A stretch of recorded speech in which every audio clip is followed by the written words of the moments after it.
Hello, everybody. Welcome to Community Conversations. This is our last event for the spring quarter, but don't fret, we will be back in the fall.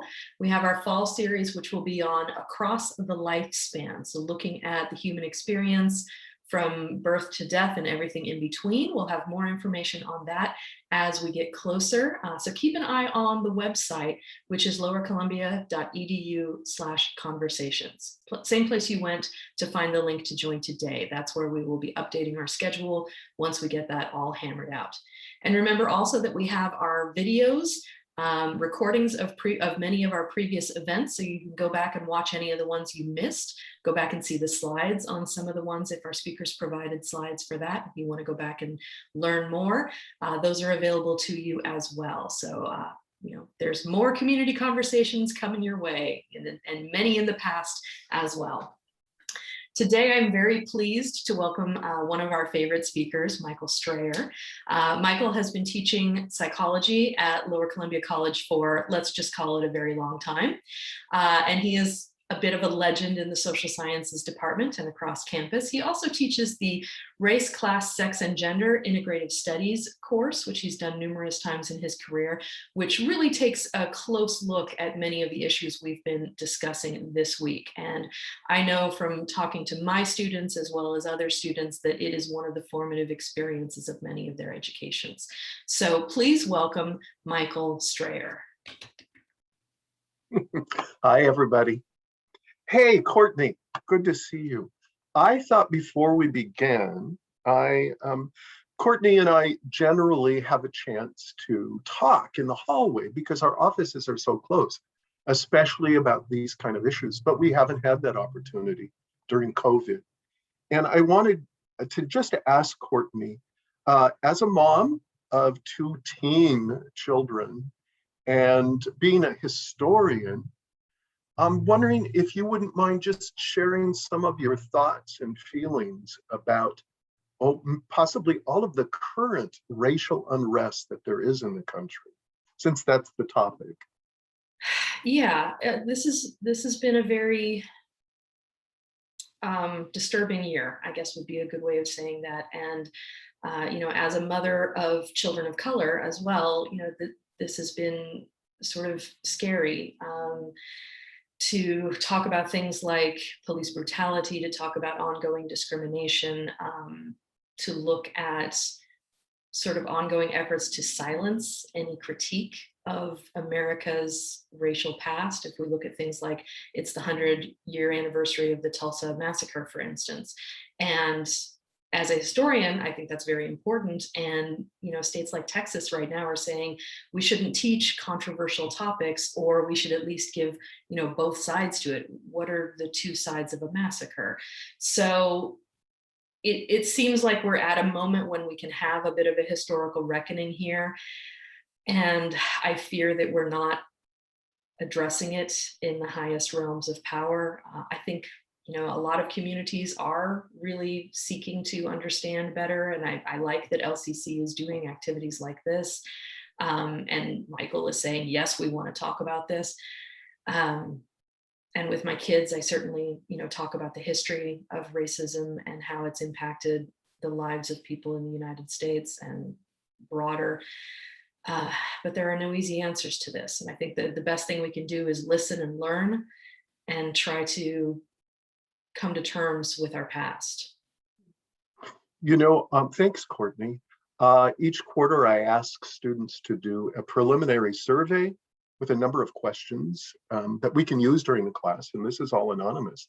One of those questions is, have you ever taken a class that focused on race relations or racial history, etc.? Close to 80% of the hundreds of students that I've had in the past couple of years say no, nor did they really get any depth about race and racial issues in the history classes that they took in high school. So college may be the first time that many of our students have ever addressed that. And it seems like every day you can pick up the newspaper.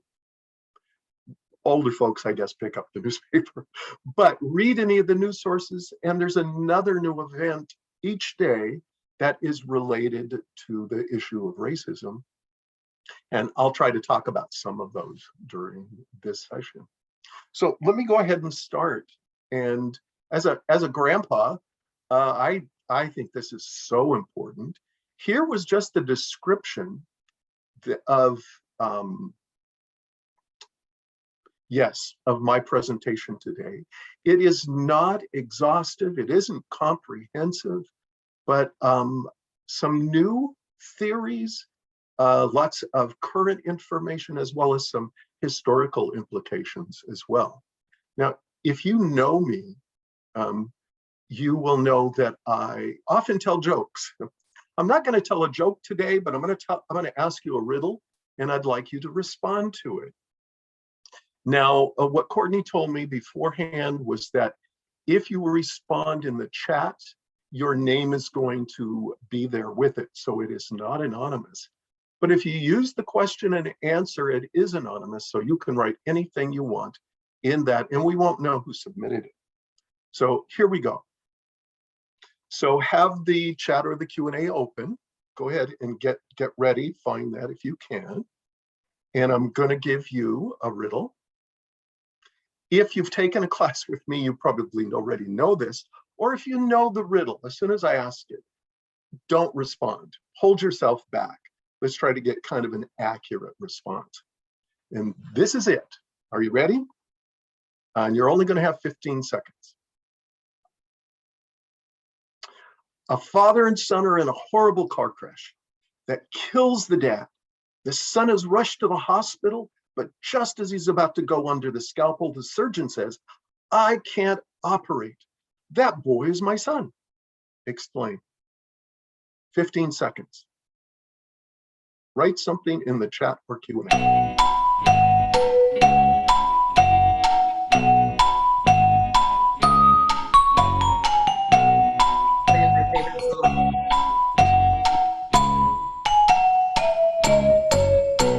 Your 15 seconds is up. Please write something and submit it.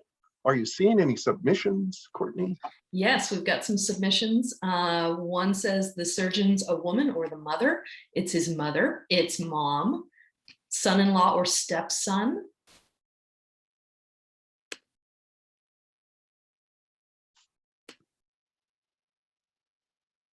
Two smart people, right? Okay. This is, can you see the whole screen? It's a little blocked on mine. It says Boston University. Okay, so here, this is why I asked this. This is not about race, it's about gender. But the researchers at Boston University did this with, as you can see, 197 psychology students and 103 children from ages 7 to 17. And what they found is only 15% of the children and only 14% of the college psychology student came up with the answer that mom's the surgeon. Now, I would give you, if in class, I would give you extra credit if you were progressive, like saying, oh, the parents were two dads. Okay, that's pretty progressive. But I also did this on campus. And isn't it interesting that women physicians and mothers didn't do much better than the 15 or 14%. So only 11% of the 102 college psychology students that I did this with guessed correctly. Mostly it was, I have no clue what the answer to the riddle is. Well, why so few people get this answer? Well, I don't have a riddle that does this effectively with race, but I wanted to give you an example of why so few people can come up with the answer that mom is the surgeon. It is because sexism, gender bias is so ingrained in our culture, we don't even know it. But when you're confronted with a question like this, you're really asking you to kind of pull that information up from your unconscious mind, and it's just not there. Okay, so we're going to move on. I'm going to use 3 books as my primary sources, and I would highly recommend them all. The War for Kindness by Jamil Zaki, Why Are All the Black Kids Sitting Together in the Cafeteria by Beverly Daniel Tatum. And that really is my favorite. And of course, a new bestseller, How to Be an Anti-Racist by Ibram X. Kendi. And you'll see a lot of their work scattered throughout in this presentation. And as I said earlier, every day you can look at the news and there is another or multiple events of hate crimes, racist behavior. So from the FBI and the Southern Poverty Law Center, I gathered this information, that hate crimes rose to their highest level in more than a decade. And while more murders motivated by hate crime recorded than ever before, we have never seen such high numbers. So just in 2020, and you know this if you listen to any of the news, hate crimes against Asians have increased 150% during 2020, and they expect, the FBI expects that number to be far greater than that in 2021. And all of this is related to the rhetoric related around the COVID virus, or as President Trump liked to say, the Chinese virus, and other politicians. So the number of hate crimes in 2019 were 7,314. And the FBI says that most hate crimes go unreported, which means that this number is possibly double or more than that. And again, the FBI reports that there was a 17% increase from the time that Trump was elected to the end of his tenure as president. They also report that hate crimes jumped 226% in counties that hosted Trump campaign rallies in 2020. Words matter, especially if there's a politician, a minister, a teacher who actually says hateful things, uses stereotypes, espouses hate against a group of people, then this is just what's going to happen. Now, I wanted to mention this because I just read about it last night. Race norming. This has to do with systemic racism, and that is that we now know, because of some lawsuits, that Black NFL football players were either denied claims because for brain injuries, for additional care. This is the chronic traumatic encephalopathy, which affects so many football players. They were either denied claims, compensation, or they were given less compensation than white players, because the norming had always been that Black athletes had less intellectual ability than white players, and so they deserved less compensation for their injuries. Now, I'm only going to say that, and if you're really interested in this, just go right to the news, Google it, and you'll find all kinds of information. But you'll see it probably on all the newscasts today. Am I a racist? Okay, this is a question for me as well. The answer, yes, is me, Michael. I'm a racist.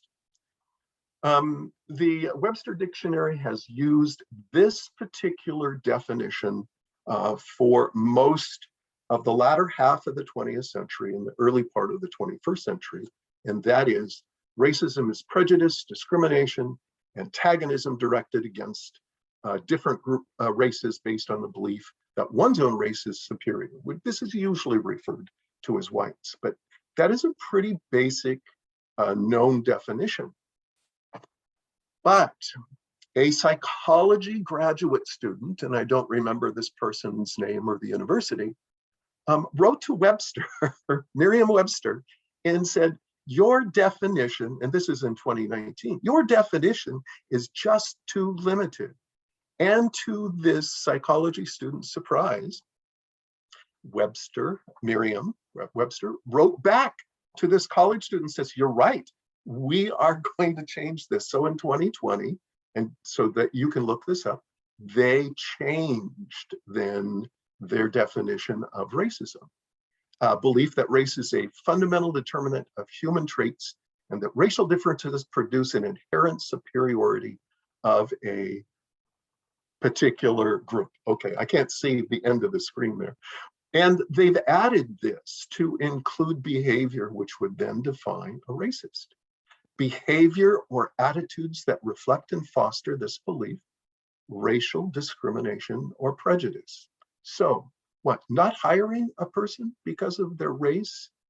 Not looking further into a resume because of the possible ethnicity of a last name, whether that be Black, Asian, etc. The systemic oppression of a racial group to the social, economic, and political advantages. So what this also means too is, am I not rented a house, get a loan? Am I pulled over by the police more often because of the color of my skin? Do I not have access to a school? We now know that public schools in America are more segregated today than they have ever been, which means the poorest schools in America are filled especially with Hispanic and Black poor students. And lastly, a political or social system founded on racism designed to execute its principles. And again, that could be banking, housing loans. It could be our police departments, colleges for that matter, religious groups. I'm giving you this information so that you can kind of assess the degree of which possibly you are racist. Now, psychologist Angela Bell says, if you have to ask if you are a racist, you are. And if you're not asking if you are a racist, you are. Well, this is a real paradox, but I understand if we've never asked that question, we don't know. And if I'm asking the question, I don't know either. So it really requires some soul searching here. My comment here, everybody living in the United States has internalized stereotypes about people of color.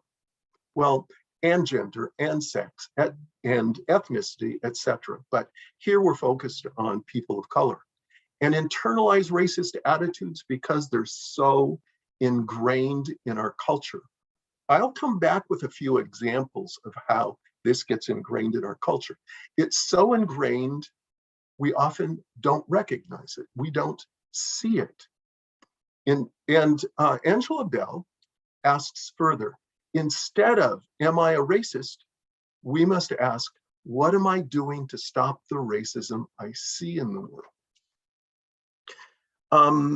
There is a fundamental, it's called a fundamental attribution error. I'll give you a simple example. Once I become sensitized to something, I see it more often. I recognize it. For example, let's say you just bought a new little yellow minivan. And now you're out driving in your yellow minivan and you see all of these other yellow minivans that you had never seen before. It's because you've become sensitized to that particular vehicle and color. And that's what education does for us about racism. Once we read, take a class, watch some documentaries, some films, have a difficult discussion, I may begin to see racism in places that I've never seen it before. This is a fascinating piece of research, and this is from it's called the Baby Lab, actually, at Yale University. And I'll just describe just a little bit of it. There's no sound here. It's just you're going to see the baby engaged in some babies and toddlers engaged in some activities. The fundamental question is: are we born bigots? Do we have a sense of morality when we are infants? Well, they're able to do these tests with infants by using computerized eye tracking. So infants at 3 months old can tell us, what do they prefer? They prefer puppets, dolls, people that are more like them, what they're used to. But the other thing, and it'll come back to that test again, they will identify with puppets that are helpers, and they will identify, or they will want puppets that do bad things to be punished, which says to us, even in infancy, we already have a built-in sense of morality. It doesn't mean that we're bigots. It doesn't mean that we're born racist.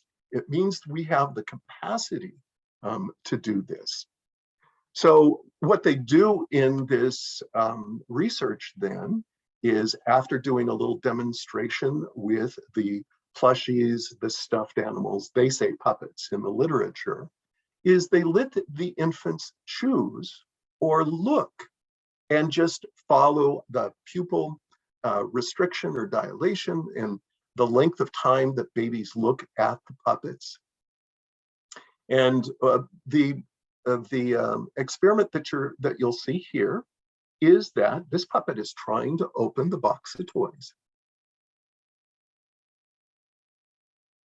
which is very engaging. Oh, and there's the helper puppet. And here's the bad puppet who actually slams it shut. Who will the baby identify with? The one that was the helper or the bad puppet? Well, they want 80% of the time the puppet that was the helper. But when they punish the puppet for closing the lid on the plastic case of toys, the babies will want that puppet to be punished. And that's demonstrated by either ignoring that puppet or never choosing it. And again, the percentile is 80% of the time.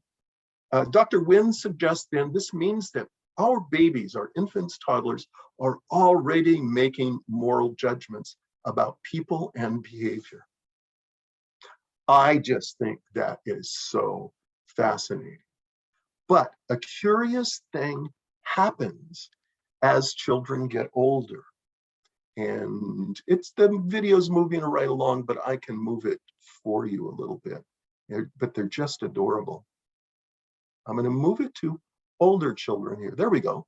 So in this test, young children between about 3 and 6, they get to choose to keep chips for themselves, a great number, or give chips to someone else. Between 3 and 6, these children will almost always, over 80%, choose to get more chips and give less chips to the other child. Now, you could do this with candy, but they've used chips to make it neutral. Something amazing happens by about 10 or 11. These children start giving more chips to the other child than to themselves, which means they've lost kind of their egocentrism and they've become more altruistic. So Wynn and others say, this is her husband, Paul Bloom from Yale as well, says that what we have to do, this is the ideal time in our educational system to give all of this information about bias and prejudice and racism, because we can use that kind of built-in altruism that they have. On the other hand, if they're receiving messages of hate, of discrimination for others who are not like them, those are the building blocks of the racism that we see in adults today. Isn't that fascinating stuff? Anyway, ingrained in our culture. Okay, I told you I'd come back to this. You probably can see where I'm going on this.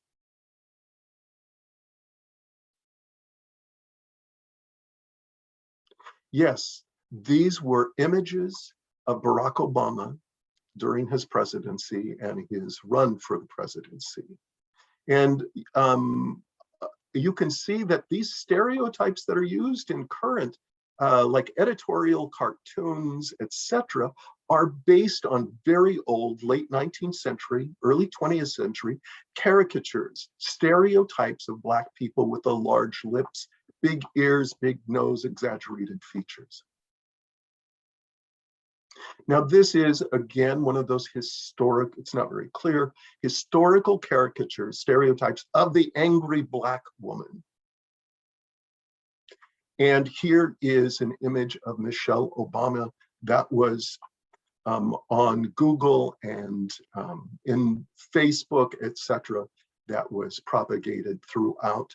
And even after Obama's presidency. Here is the one when Trump was running for president. And you can see the angry face, exaggerated features when Trump was running in 2016. Make First Lady great again. Now here's an editorial cartoon, but you can see, does Michelle Obama really look like this? The exaggerated lips, big teeth, other features. And even more recently, does anyone know who this is? Yeah, this was an editorial cartoon of Serena Williams getting angry on the court. But can you see it has almost all of the features of the racist, stereotypical image of the angry Black woman? Now, in psychology, what we know is that especially when we're children, and mostly as adults, images have a much more profound impact. It's ingrained in our memory longer, even at a non-conscious level, than words and ideas that we read. But combine the two then.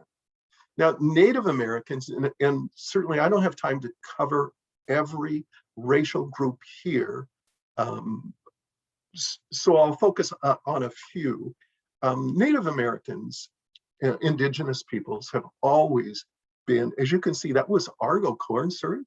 Probably some of you are familiar with this. It wasn't that long that they've actually gotten rid of the Indian character on their products, but they've been there for years. But where did we get our image of Native Americans?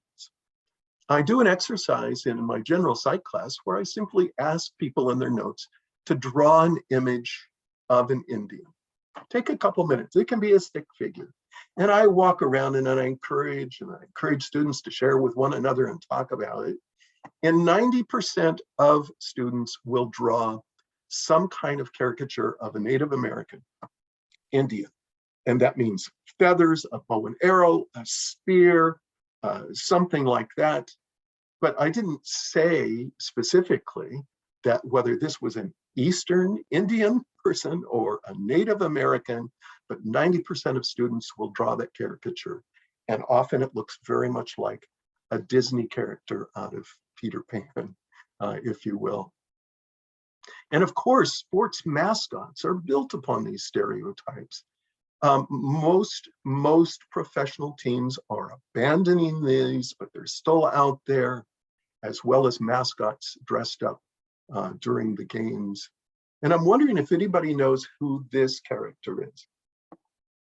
I'll give you time to look at it and see. Well, this is Chinook. That's probably not his name, but this is from the mascot for the Kalama High School sports. Now, they did change it a few years ago, so here is the current one. But for many, many years, that caricature was the mascot then of the Kalama High School team. So even very close to this, this is evident. Now, of course, Jewish individuals have been the victims of hate crime and accusations of greed and maliciousness, etc., forever, but for centuries, actually. So this is an ad in the black and white here from the late 30s in Nazi Germany. And you can see the Jewish exaggerated characters of the large nose and ears. So it's a body of a rat with the Jewish face. Down below, the text says, rats, destroy them. But it also points out that Zyklon B was a common pesticide used to kill rats, vermin, and was also the poison used in the Nazi death camps. And of course, Asians, this is an actual US government propaganda poster. This is the enemy for Japanese during World War II. In fact, a newsreel that played, and I was going to show that, but a newsreel showed in theaters during the time shows Japanese soldiers bayoneting babies while throwing them up in the air. And the tagline is, "Have you killed a Jap today?" So, but the history goes way back for Asians in America. Here's an ad from the late 18th century about a little washing machine called the Magic Washer. And it shows Uncle Sam kicking a Chinese male. Down below, it says, "The Chinese must go." The reason for this ad is that this company and others felt Chinese laundries were taking business away from these devices that were being created. The other thing is family. I don't know whether you watch the Family Guy. I pulled it up just to look at some of these, but the Family Guy that shows, cartoon show that's for adults that shows on Fox, often includes racial stereotypes. This one shows a couple of young Asian boys going into bathrooms, and one says geishas and the other one says samurais on the door. And there, if you want to look this up, there are just numerous examples from the Family Guy. Now, children shouldn't be watching this, but they do. Hello, America. Okay. Yes, well, we would see a lot of cartoons. You often hear people try to replicate Asian dialect. All of those things certainly are racist. It's disrespectful and rude. But this isn't exactly from like a cartoon that is racist. It is from a graphic novel from Jean Lun Yang, and the title is American Born Chinese. In his graphic novel, he uses all of the Asian stereotypes to illustrate his story about what it was like to grow up in America as an Asian male. So you can simply do a Google or an Amazon search and to find that graphic novel if you're interested. Now, historically, race has been used in advertising, and here's one from the 19th century for a soap. And of course, the soap is going to turn you white. You're going to be less dirty and less dark. And this one isn't so clear. You can see her hands are white. In Cook's Lightning soap, you see the little black boys outside the window, but this little black boy is going to be turned white by using Cook's Lightning soap. And you know, you can still buy many cosmetics that will lighten your skin. But this would never happen today. Now, this is a Dove ad, a Dove print ad, and you can see, let's look at it just a little bit closer. A young Black female, and if she uses the Dove body wash or whatever it is, she's going to shed her clothing, and miraculously, she's white. Now, it never says that in any of the literature. The creators of this are hoping to create a sense of anxiety in the viewers. And if I use this soap, maybe I won't have so much anxiety. I may not turn white. Now, this would be fine if it was one example. But here's another Dove commercial. And it says, I hope you can see it. It says above, before with the Black woman and after with the white woman. Now, Dove has stopped publishing these ads. They have been very good about backing up and really spending a lot of attention to the kinds of advertising they're doing, making them more inclusive, less racist, less sexist. And here is one that I find most disturbing for Nivea men's products. Now, look at this. This is a young Black man today And Nivea commercials asking him to re-civilize himself. He has the head of what is traditionally known as the brute, the angry, brutal black man, the uncivilized black man. And Nivea is asking you to throw that away. If you use this product, you will lose your uncivilized self. Again, Nivea is not publishing this right now, and they've apologized for it. But we have to ask, how do these people come up with that? Well, most of the designers and marketing and advertising are white. Is it coming from their unconscious? And then who okays these to be printed and published? More recently, can you see, it says, coolest monkey in the jungle on the little black boy, and on the sweatshirt for the white boy, it says survival expert.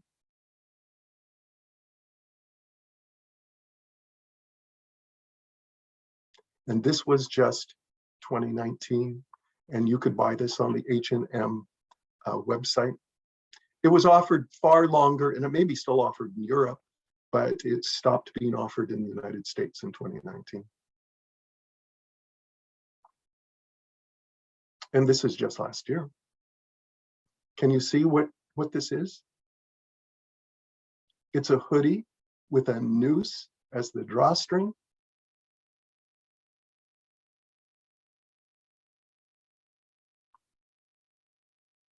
Again, this lack of education, lack of familiarity with racism and the damage it can do. Again, here's one of our earliest caricatures of a Black stereotype in cartoons. And if you just go back to the 30s and 40 cartoons, especially Looney Tunes, etc., you will see all the Black characters that look very much like this. And here's a face warmer mask.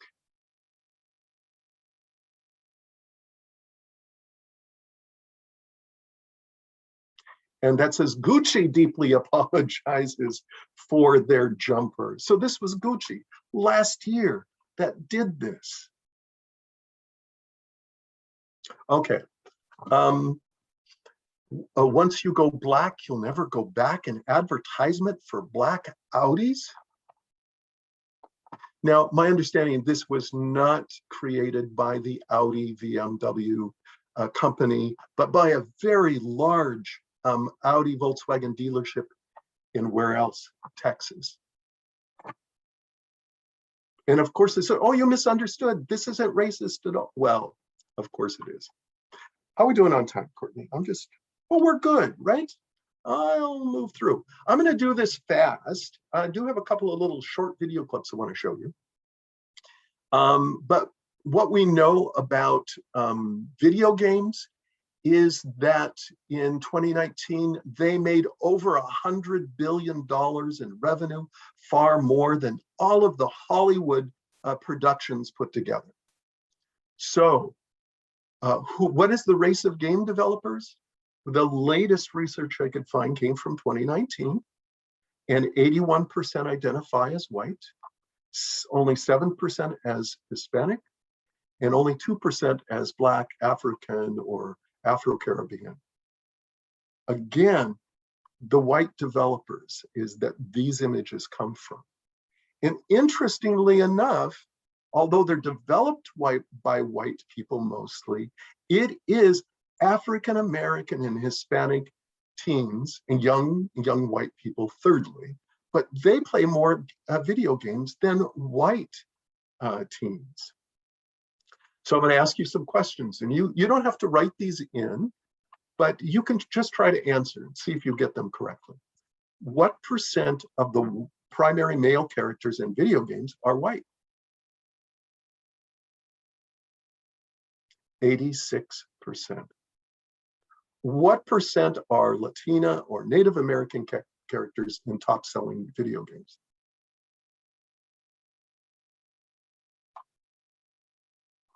Nearly all heroes in video games are. Easy test, isn't it, so far? Okay. African Americans and Latinos are typically portrayed as what kind of characters? Athletes or criminals? Asian and Pacific Islanders are usually portrayed as wrestlers or fighters. What are the messages of to our kids that are playing these games? Now, also in this survey in 2019, most parents say they know what games their kids are playing, but they have never watched the games with their kids. So they don't really know the content that they're being exposed to. Muslim, Arab, Middle Eastern people are most often depicted as what in video games? This should be an easy one too. Hispanics are the most underrepresented group at about what percent? 3% as characters in video games.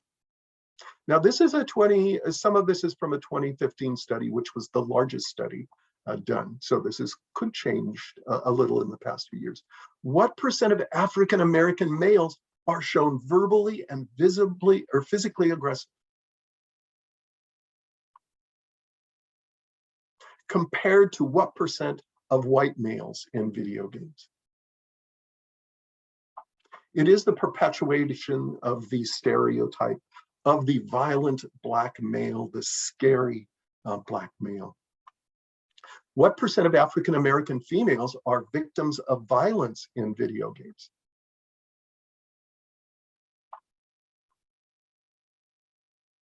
Compared to what percent of white female characters in video games? What are some of the most racist video games? And just think about that.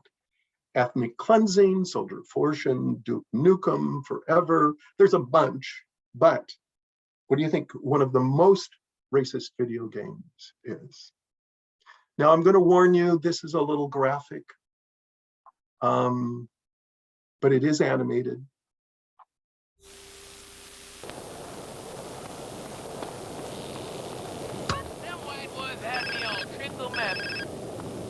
Hey, those shoes make your feet look big. Hello? Hey, thought I'd explain some shit. Sweet. Hey, what's up? Since you've been away, shit.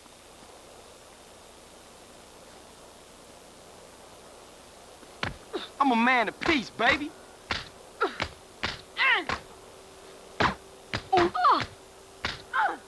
Come on in, but don't get fresh.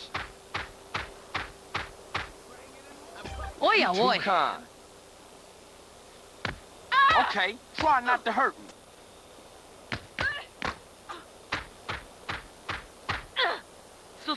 Marcus.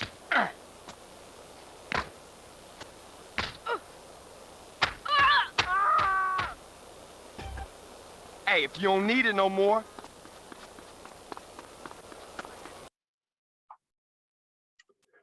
Very disturbing, right? Now, I had students produce that for me, so which means you have to select the characters and control what they do. One scene that students created for me was you could pick up a black hooker, have sex in the backseat of the car, and then shoot her. I'm not exaggerating any of this at all. So what are the effects of prejudice and stereotyping on children of color?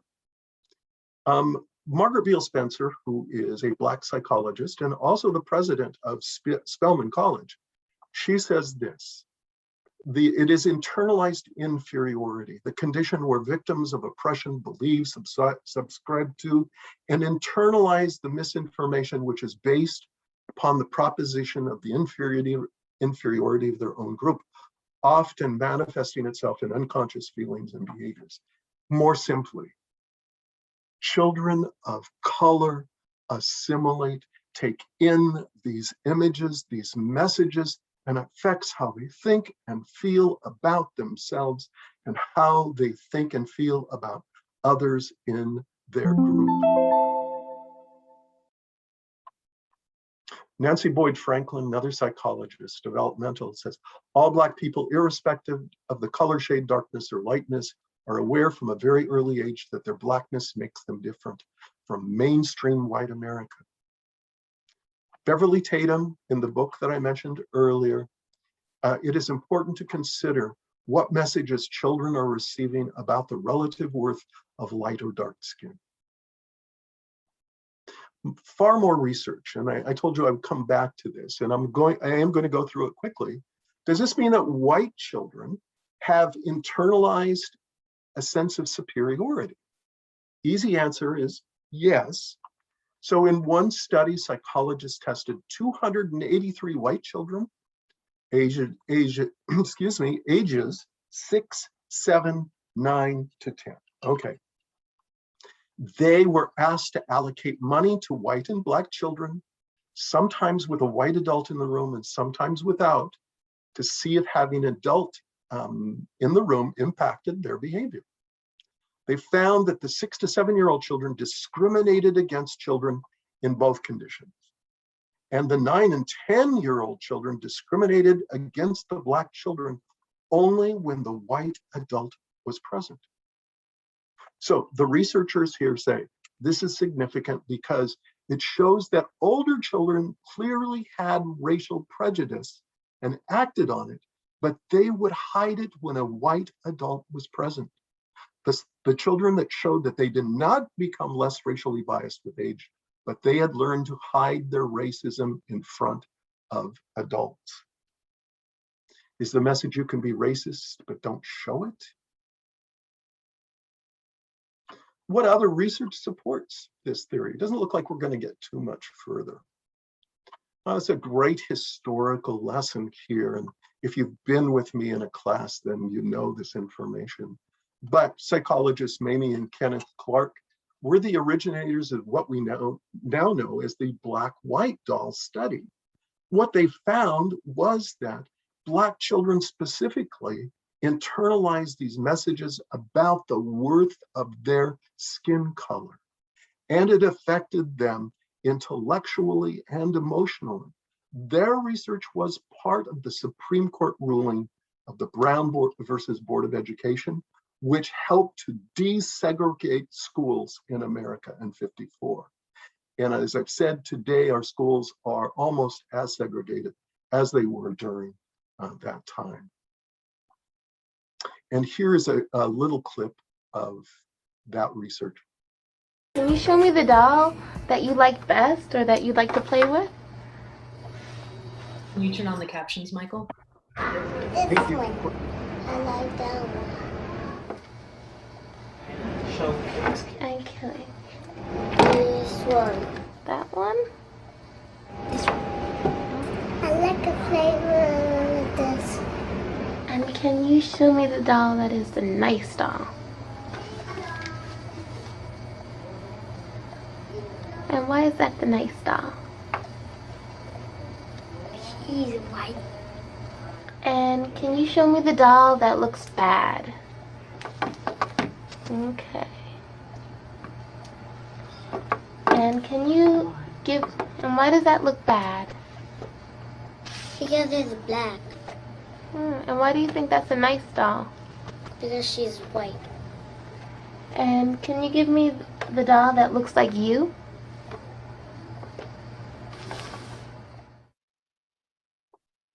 Show me the smart child. And why is she the smart child?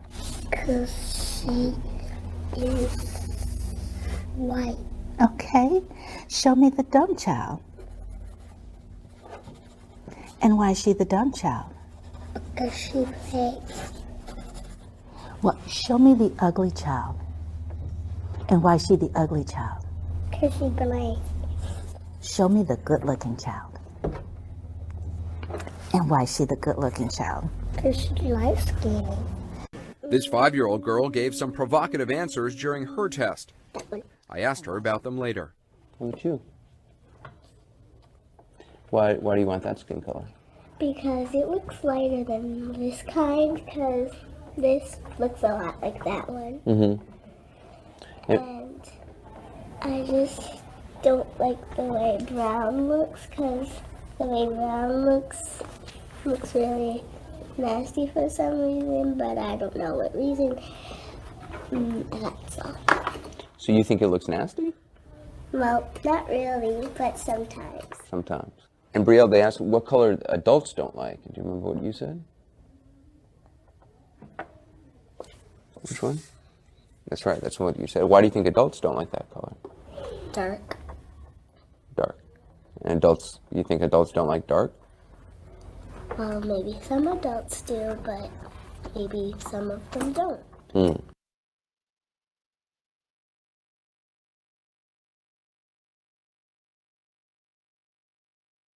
So show me the smart child.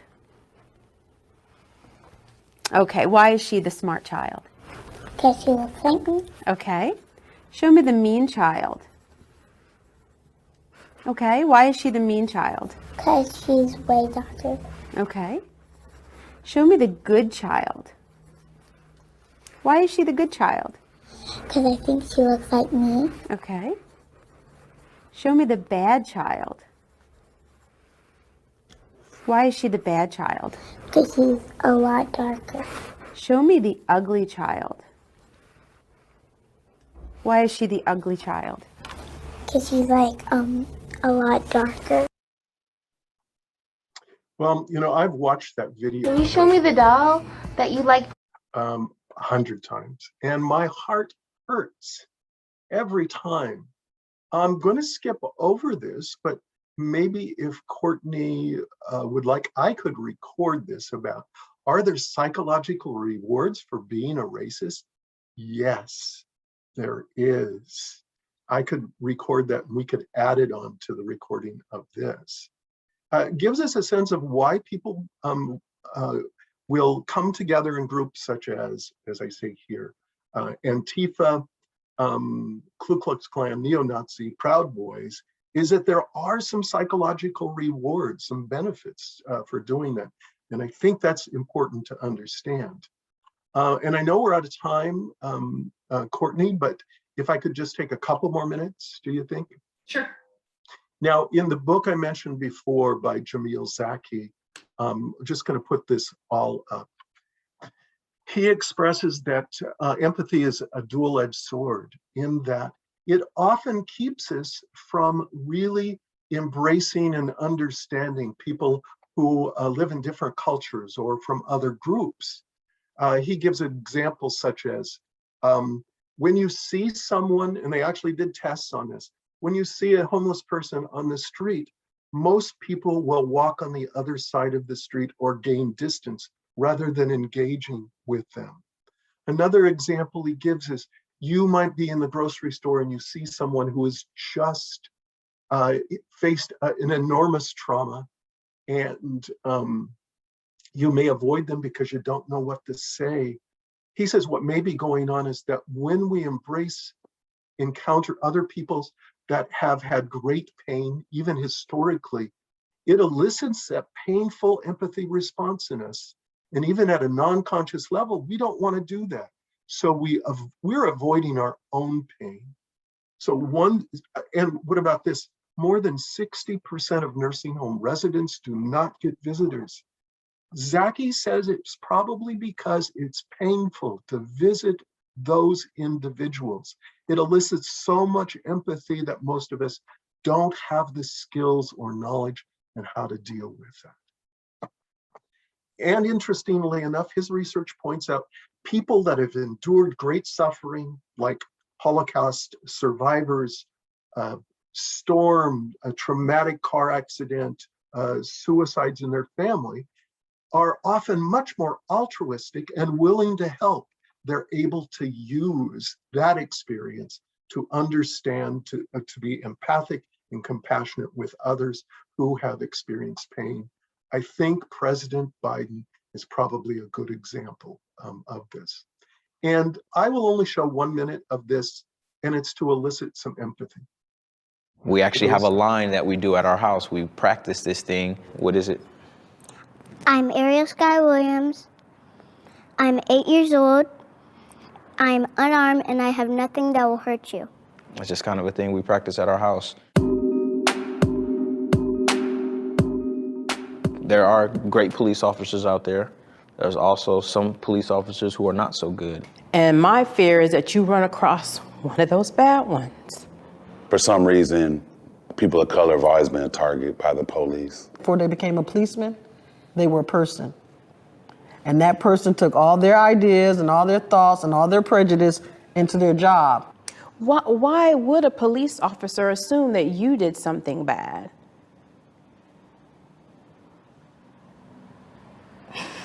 Maybe because of my skin color. I remember being put in handcuffs for something that had nothing to do with me. I was literally walking in the mall. Cops slammed me on the ground, busted my lip, chipped my tooth. That actually made me really mad. How about the time they pulled us over with me in the car and arrested me and left all of you guys sitting in the car and nobody knew how to drive on the side of the road because the bumper on the car was kind of hanging off? No. You know, we live in Puyallup. There's people that don't even have a bumper on their car. My rear brake light wasn't working, and I got to my destination and they were working. I was about your age, actually. They grabbed me. Why? I didn't know at the time. They just grabbed me. They threw me onto the police car. I got tased that time. That time they tased me because they said I wasn't complying. Ariel, are you okay?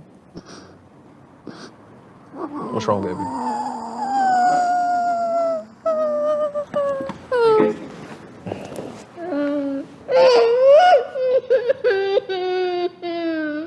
I'm okay, I'm alive, all right? Every day I get to see you, I get to do this, right? All right, come on, let's calm down, let's finish this, all right? You good? Hey, you making me cry. Come on. I hate to end that way.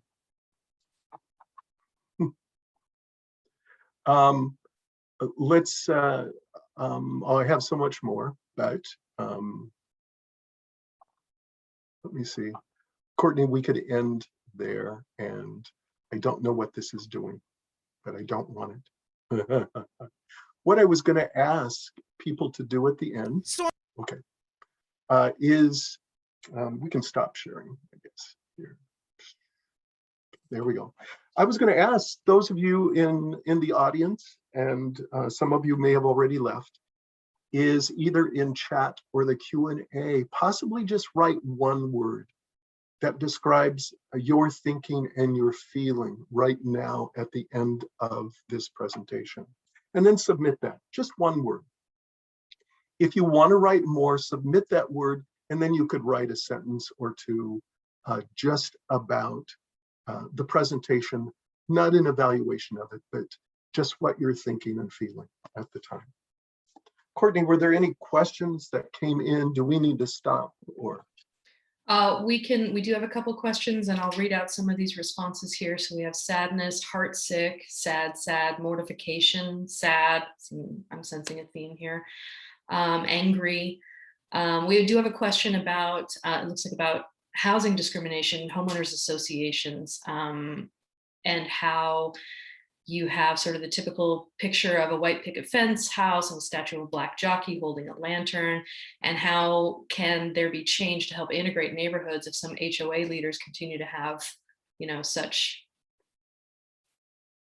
ideas and symbolism that goes into that. And that reminds me of an article I read recently about valuation of homes, and when a black couple, for instance, will get their home valued and it's lower than they thought it was going to be, and then they bring in a white friend to be the homeowner and get the house revalued, and the house revalues for much higher. And that's been, you know, shown through studies that home value is very contingent on the race of the neighborhood and the individual ownership. My understanding is that if there are some written policies in an HOA that are discriminatory, that's illegal. I mean, they could be sued, but most of the time the policies are not. But what you will have is the homeowner or the manager who will say, oh, we just rented this apartment, sorry. There's a great piece of research out of Portland State University a few years ago that did this experiment. They sent in a white student and an Asian student and a black student, And who got the apartment? Over and over, it was the white student. Mhm. And in my work, we explain when I teach history, I talk about, there's the law, and then there's how the law is enforced or how people behave. And you can change the law, but how do you can have equal pay and, all these anti-discrimination measures, but the ways in which people act circumvent the law in so many ways, and they'll come up with an excuse, oh, it's not about the person I was interviewing, it was about their experience level, or they're not a good fit for our job that we're applying for, or for our community, or something like that. And that speaks to a lot of implicit bias as well, going back to your first point. I read an article, and is his name pronounced Reich? Robert Reich, or I don't think it's Rich. And he said, one of the biggest things that we can do to eliminate racism in America is make sure that everybody has a livable wage job. And that will eliminate a great deal of racism. Just because there is less frustration, anxiety, anger, better health, etc.